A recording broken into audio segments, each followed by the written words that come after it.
hydrogen isn't just a molecule, it's a mirror reflection of our societal properties.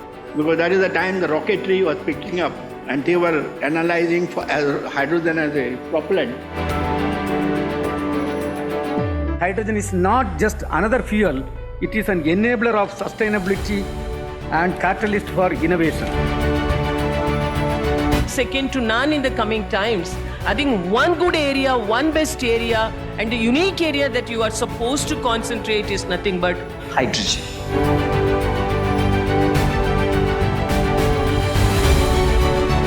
These are some labs that fuel the country in terms of scientific prosperity.